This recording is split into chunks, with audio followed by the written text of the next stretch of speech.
Si scrive cheerleading, si legge spettacolo.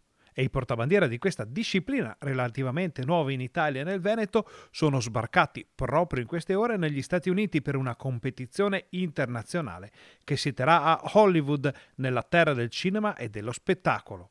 Partiremo con 14 ragazzi e ragazze, più o meno tutti sotto i 18 anni d'età.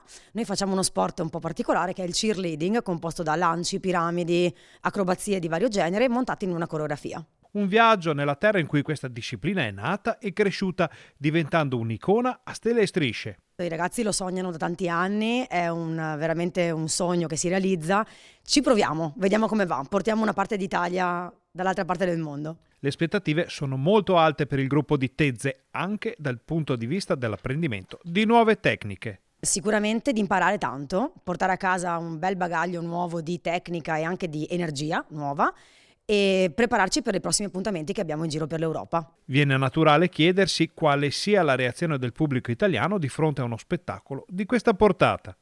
Solitamente durante le nostre esibizioni la gente rimane a bocca aperta perché vedere ragazzi che si lanciano senza protezioni a più di 4 metri di altezza fa un certo effetto, però c'è sempre tanta curiosità dietro, questo sì.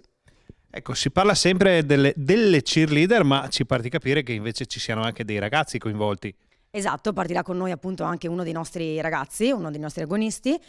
Siamo molto aperti a raccogliere nuovi ragazzi perché più forza anche maschile c'è nel gruppo, più le piramidi possono diventare bellissime, insomma, anche all'occhio di un inesperto.